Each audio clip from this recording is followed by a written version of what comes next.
बघ आता cold start माझी तर बाई लगेच होईल on start. So good morning, this is the next day. पण रात्रभर काय जास्त गेलो नाही, झोपूनच गेलो आणि कुठे गेलो पण नाही, फक्त चायनीज खायला गेलो होतो. तर आता हे लोक इकडे कोल्ड स्टार्ट करायला गेले आहेत बाईक सगळ्या. तर मग शूज बीज बघा कसे टाकले, सगळे आडवे उलटे चुकत आहेत. सगळ्यात त्रास देणारी बाईक ही. नट पडतात, नेहमीच्या राईडमध्ये एक नट पडतो, मग चालू होताना त्रास देते.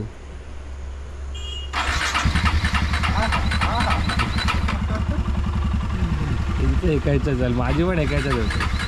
हो मिक्सर मिक्सर. अरे तुम्ही लोक साले बनवती आहेत, बाहेर गेले की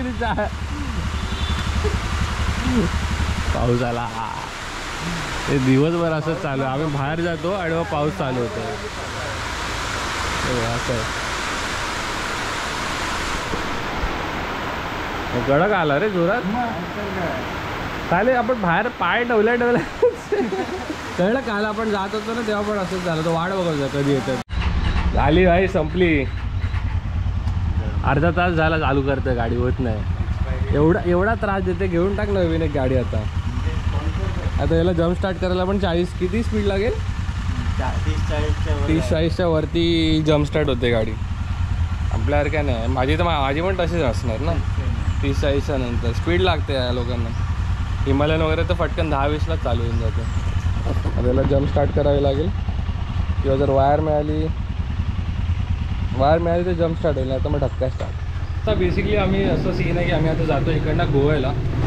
दुसराच दिवस आहे आपल्या राईडमधला आणि संध्याकाळचा वाजले किती तर टाईम झाला आहे 5:52 झाले आहेत. आता आम्ही निघतो आहे इकडनं गोव्याला, आणि गोवा इकडनं नॉर्थ गोवा इकडनं साधारण 2.5 ते 2 तास आहे.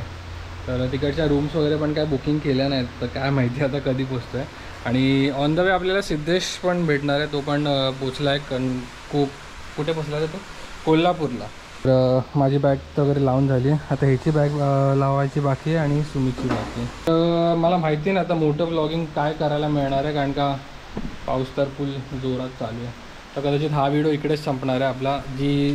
राईड जी दुसरी असणार आहे ती आपण रिटर्न गोव्याला जेव्हा निघू त्या दिवसाचीच राईड करणार आहे. तर आता पावसासाठी नवीन जुगाड शोधलं आहे, कारण का शूज ओले आहेत तर ते पाय खराब होतील आमचे. तर ह्याच्यासाठी आम्ही वॉटरप्रूफ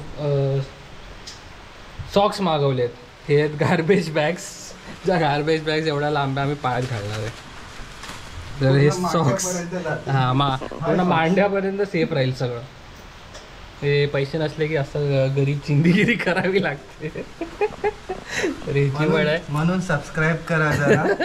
म्हणून जरा सबस्क्राईब करा यार आमच्या एवढ्या गरीब परिस्थितीवरती बघून तरी, की आम्ही नेक्स्ट राईडला कमीत कमी सॉक्स नाही तर शूज तरी घेऊ वॉटरप्रूफ. असा काहीतरी आमचे सॉक्स झाले आहेत गार्बेज बॅगचे म्हणे. अजून एक भाग घालायचा बाकी आहे. आता ही एवढी मोठी आहे पिशवीचं, काय करायचं कळत नाही.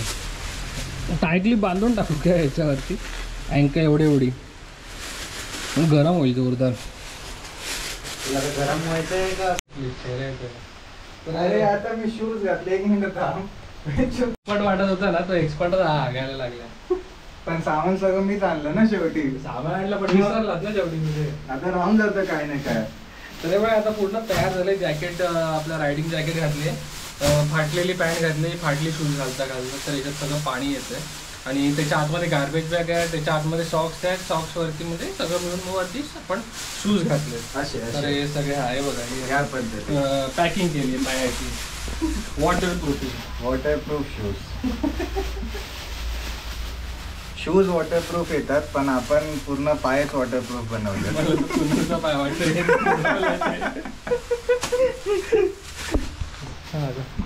तर झाल्या सगळी तयारी. आता फक्त असं सामान बाकी आहे ना अजून त्याला. कोणाचं बाकी आहे? मला. अच्छा. नंतर हे बघा चेन लूप तर राहिली आमची करायची, आता ते जातानाच करूया. ह्याचे फक्त स्ट्रॅप बाकी आहेत, ह्याचे पण स्ट्रॅप बाकी आहेत. बाकी ऑलमोस्ट सगळ्या गोष्टी झालेल्या आहेत. तर बघू आता रायडिंग करताना मला मोठं ब्लॉगिंग करता येतील की नाही याची काय आयडिया नाही. पाऊस तर अजूनपर्यंत मस्त जोरात पडतो. मंडळातले आभारी आहे.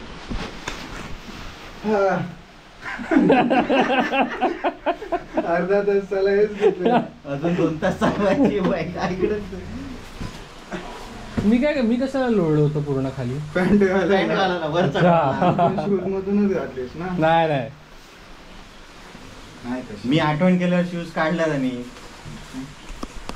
तर सगळे आम्ही तयार झाले. 6:30 वाजलेत. आता ऑडिओ मला माहिती नाही कुठपर्यंत रेकॉर्ड होतो आहे माझा. तर हे बघा सगळे रेडी आहेत रेडी. आणि आता आम्ही निघतो इकडनं. 2 तास आहे म्हणजे तिकडे जाऊन रूम पण शोधायची आहे. तर मोठं ब्लॉगिंग नाही करता येणार. हा बघा पाऊस पडतोय सगळं. तर मोठं ब्लॉगिंग तर नाही करता येणार. बघू आता जेव्हा आपण वेळ मिळेल तेव्हा आपण मोठं ब्लॉगिंग चालू करू.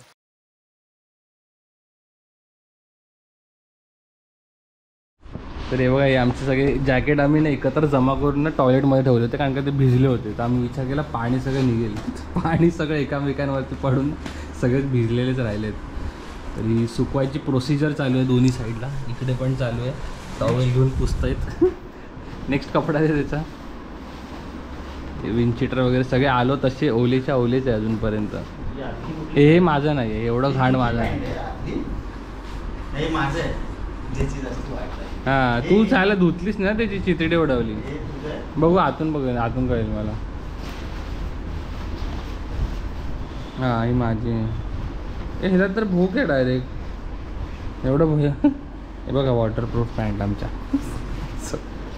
फेकून देऊ का इकडेच काय अर्थ नाही त्याला. टाकून देतोय जाऊ दे. नेपाळ काय करेल. आणि आपली गाडी आली इकडे. स्विफ्ट आहे. Swift petrol AMT. माझे चेकिंग चालू आहे. सगळे व्हिडिओज वगैरे आम्ही बनवतो आहे. व्हिडिओज बनवून कारण का डिपॉझिट वगैरे घेतात काय घेत असतील तर त्याच्यानंतर काय प्रॉब्लेम नको. साधारण आम्हाला ही ₹100 मिळालं पर डे. इकडे रेट 1200 ते 1500 आहे. पण जर तुम्ही 2 दिवस घेतली तर सिंगल डे घेत आहे तर 2000पर्यंत. आली आली आली आली आली आली आपली 4 व्हीलर आली. आज पावसाचा बंदोबस्त करण्यासाठी. पावसाचा बंदोबस्त नाही फिरायचा बंदोबस्त करण्यासाठी पावसाला अडवून.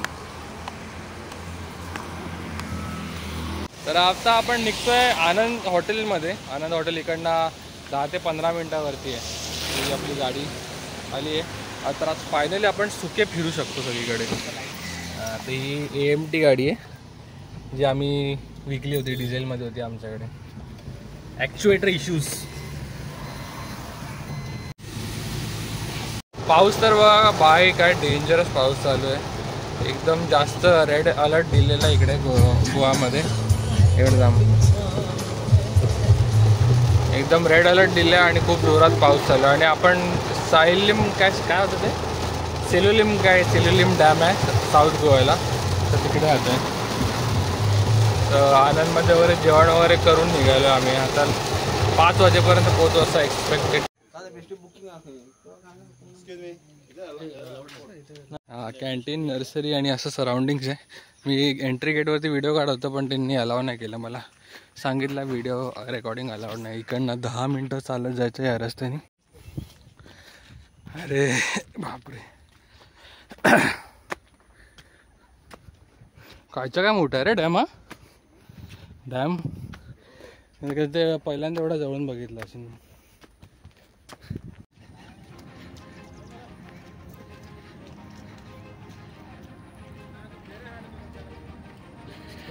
खतरनाक वाटतं रे.